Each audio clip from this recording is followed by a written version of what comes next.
McDonald's n'est plus une société de fast-food. Ils font même tout pour arrêter de vendre des burgers. Ça paraît fou, mais McDo est aujourd'hui une société immobilière, l'une des plus grosses du monde avec 30 milliards de patrimoine. Le métier de McDonald's n'est plus de vous nourrir, mais d'acheter des terrains, construire des restaurants et les revendre, c'est tout. Aujourd'hui, seuls 7% des McDo sont dirigés par l'entreprise principale. Le reste, c'est des gens comme vous et moi qui se sont lancés dans l'aventure, on appelle ça des franchisés. Des personnes qui payent le droit d'utiliser la marque. Le contrat est très strict, les ingrédients, le matériel, la décoration, tu ne décides de rien. Si demain tu voulais ouvrir un McDo juste à côté de chez toi, c'est possible. McDo s'occupera de tout construire. Ça te coûtera entre 450 000 et 2 millions d'euros. Chaque année, le franchisé doit payer un loyer plus des taxes. Et c'est celles qui font le plus mal. 25% des revenus du restaurant. Et attention, on parle des revenus, pas des bénéfices. Ça veut dire que même si le restaurant perd de l'argent, il doit quand même payer. Pour McDo, c'est le jackpot. Construire un restaurant sera toujours rentable. 85% des profits viennent des franchises. Ça, il n'y a pas que McDo qui le fait. Tous les fast-food passent par des franchisés. Certains en abusent même, comme Subway, qui a longtemps été la chaîne de fast-food avec le plus de restaurants au monde, dépassant les 40 000. Ils donnaient l'autorisation d'en ouvrir à n'importe qui, parfois même dans la même rue. Qu'importe la rentabilité, ils toucheront toujours le même pourcentage. Ça leur a même valu une condamnation en France. Surtout que le contrat a été bien abusif. Vous étiez obligé de garder votre restaurant ouvert 98 heures dans la semaine. Certains franchisés sont patrons que sur le papier. Il y a tellement de règles que c'est presque des salariés déguisés sans le droit du travail. En 2013, 35% des Subway étaient en déficit. Des gens tentés par des promesses d'argent facile et finissant ruinés, la santé brisée. Les fast-food et leur système de franchisés ont aussi des problèmes carrément rigolos. Vous l'avez remarqué, les machines à glace chez McDonald's sont toujours en panne. C'est tellement fréquent qu'il y a un site, McBroken, qui recense toutes celles qui sont en rade. 10 à 15% des machines tous les jours. Un youtubeur américain a enquêté et a découvert le poteau rose. En fait, le modèle des machines est le même dans tous les McDo, la C602 de chez Taylor. Le deal, c'est qu'elle n'a droit d'être réparée que par l'entreprise Taylor. Une fortune évidemment. 500 € rien que pour faire venir quelqu'un. Le pire étant que c'est facile à régler. Un duo a carrément inventé un appareil qu'il suffit de mettre dans la machine. Et il vous explique comment la réparer vous-même. McDo s'est empressé de faire un communiqué pour interdire tout ça, soi-disant pour l'hygiène. Ça aussi, c'est un vrai problème pour les franchises. Pour être rentable, certains font des économies sur le nettoyage. On a tous vu ces vidéos, avec des rats, des cafards, des machines pleines d'immondices.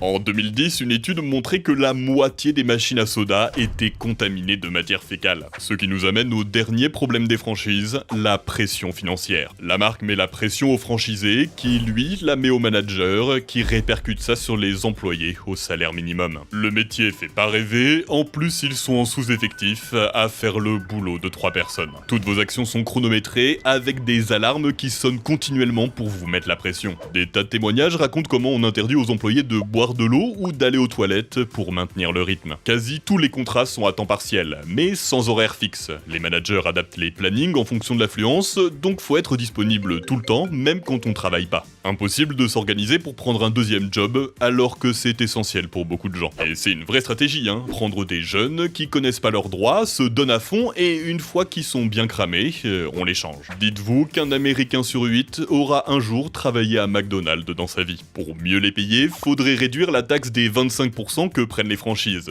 Surtout qu'on a appris récemment que tout allait directement au Luxembourg, dans un joli paradis fiscal. J'ai même entendu dire que des fast-food étaient hantés. C'est vrai, la nuit des fantômes se glisse discrètement à l'intérieur. Tout ça pour venir profiter du Wi-Fi gratuit. Ah non, rien à voir, c'est juste CyberGhost VPN qui s'assure que la connexion est bien protégée. Les leaders mondiaux de la cybersécurité avec plus de 38 millions d'utilisateurs. Tu sais que même sur les Wi-Fi publics, ils rendent ton IP intraçable. T'es complètement invulnérable aux attaques informatiques. On va pouvoir manger tranquille. Mieux que ça, parce qu'ils te font faire des économies. Hyper simple, tu changes ta localisation et tu peux profiter de tarifs avantageux. Spotify en Argentine, c'est 1,50€, Disney Plus en Inde, 2,80€. Tu peux même contourner les géorestrictions pour débloquer le catalogue de plus d'une quarantaine de services de streaming. Ou même regarder des chaînes de télé étrangères en direct. Profite des courses auto gratuitement en te connectant en Belgique. Et si t'as envie de faire le tour du monde des fast-food, prends tes billets d'avion et réserve tes hôtels depuis le pays que tu visites. T'auras les meilleures offres. Aucune raison de pas profiter de notre super promo. 83% de réduction et 4 mois gratuits. Le tout sur 7 appareils. PC, mobile, console, Smart TV, idéal pour partager en famille ou entre amis. Et pour seulement 2€ par mois. N'hésitez pas, le le lien est en description. Qu'est-ce qu'il y a vraiment dans la nourriture des fast-food? Une maudite boule de pâtes frites collée sur du poulet avec une sauce horrible qui a goût de papier journal. C'est comme ça que le colonel Sanders, l'iconique papa du KFC, décrivait la qualité de ses wings quelques années après avoir vendu son entreprise. Les recettes avaient changé pour faire des économies, il était furieux. La sauce n'était même pas bonne pour ses chiens. L'expansion des fast-food a pas aidé à gagner en qualité. Contrairement à ce qu'on pourrait croire, c'était plus sain il y a 30 ans. Chaque décennie, les desserts prennent 62 calories en plus. Et ça monte vite. Une femme moyenne commencera à grossir à partir de 1800 calories par jour. Elle va au McDo et disons qu'elle prend un menu 280. 1300 calories.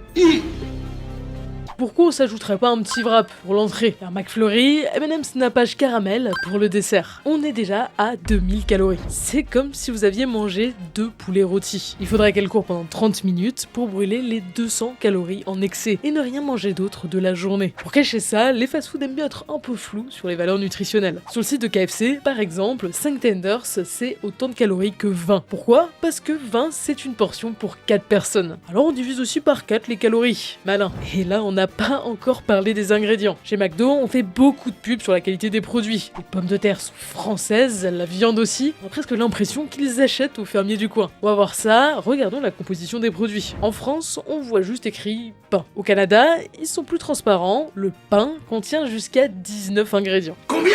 Chez Subway, il était tellement sucré qu'en Irlande, ce n'est légalement plus du pain, mais une pâtisserie. Si vous regardez la composition des frites aux USA, surprise, du silicone, du pyrophosphate de sodium, de l'huile hydrogénée. Plus d'une dizaine d'ingrédients pour une patate dans de l'huile. À quoi ça sert? À homogénéiser le goût et à produire plus vite. Par exemple, le silicone empêche l'huile de friture de mousser. Chez Taco Bell, les œufs sont mélangés à la gomme de xanthane pour les épaissir. Il y a aussi cette image de la gelée rose dans les nuggets. C'est un fake. En vrai, ça ressemble plutôt à ça. Ouais, c'est pas beaucoup plus appétissant. Les McRib, c'est pareil, de la viande de porc restructurée, pressée dans un moule pour ressembler à des côtes. Toutes ces histoires d'additifs ont créé quelques légendes. Par exemple, la fameuse pastille anti-vomitive, qui se retrouvait dans la petite marque blanche en dessous du pain. Bon, en fait, c'était juste de la vapeur d'eau piégée sous le pain pendant la cuisson. Il y a aussi le mythe du burger qui ne pourrit jamais. Genre ce mec qui a retrouvé un hamburger dans sa poche 20 ans après, il est intact. C'est tout à fait vrai, mais ce n'est pas à cause des conservateurs. En fait, on les cuit à très haute température, dans des environnements stériles avec très peu d'eau à l'intérieur. Le burger se déshydrate donc rapidement et rien ne s'y développe. Burger King avait tenté de surfer là-dessus en sortant une pub qui vantait le fait que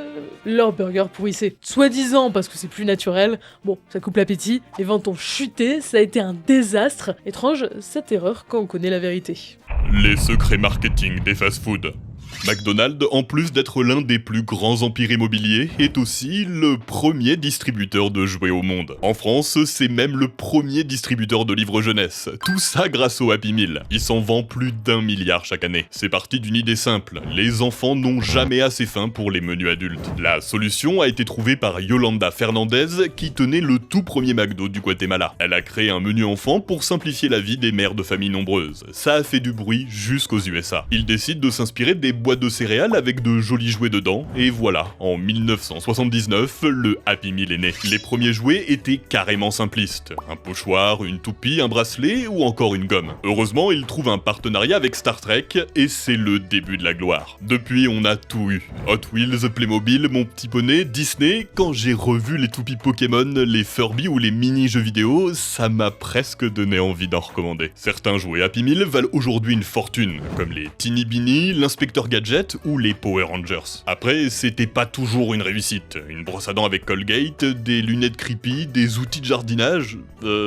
Même leur mascotte. Ronald au départ, c'est une ref à Bozo le Clown, la grosse hype des télés américaines. Ils sont allés jusqu'à prendre le même acteur pour le jouer. Aujourd'hui, c'est un peu flippant, mais à l'époque, les enfants adoraient. Ils ont même leur MCU, le McDonald's Land, d'où provenaient tous ces personnages secondaires qu'on voit plus aujourd'hui. L'objectif n'a jamais été un secret. Si vous attirez les enfants, ils viennent avec leurs parents, puis continuent de devenir ados, puis adultes avec leurs propres enfants. UFC Que Choisir a d'ailleurs porté plainte pour des publicités jugées déguisées sur les chaînes pour enfants. Car oui, l'autre nerf de la guerre, c'est la publicité. Vous connaissez tous la blague, Big Mac à la télé, Big Flop dans la réalité. Cette photo, elle a nécessité des jours de travail. On a fait appel à des stylistes culinaires. Ils mettent de l'huile pour faire briller, des cure-dents pour que ça tienne, il y a même des machines pour faire tomber les aliments des centaines de fois jusqu'au shoot parfait. Par contre, oubliez les histoires d'huile de moteur pour faire du sirop d'érable ou la colle à la place du fromage. C'est peut-être arrivé dans les années 80, mais plus aujourd'hui. À la place, on fait des retouches photos ou vidéos. Une fois que vous êtes dans le magasin, tout est là pour vous donner faim. Les cuisines ouvertes, l'odeur caractéristique des fast-foods, les grandes images sur les menus. Et surtout, ça va vite. On vous laisse pas le temps de penser. À la caisse, il y a aussi quelques techniques vicieuses. Vous vous souvenez du scandale de l'eau by McDo? De l'eau du robinet filtrée à 7 € le litre. 2000 fois trop cher. Est-ce que vous en connaissez la raison? En fait, les burgers, c'est pas ce qui rapporte le plus d'argent. Il y a que 66 centimes de produit, mais ça nécessite beaucoup de main-d'œuvre. Non, McDo gagne de l'argent sur les à côté, comme les frites et les boissons. Voilà pourquoi ils peuvent vous vendre un menu XL pour seulement 50 centimes de plus. Ça leur coûte même pas 18 centimes. Par contre, les vidéos qui vous font croire qu'il y a autant de coca dans un petit verre que dans un grand, c'est truqué. Non, il y a bien une différence. Eux, ça leur coûte pas beaucoup plus cher, vu que dans la machine, les sodas sont sous forme de sirop.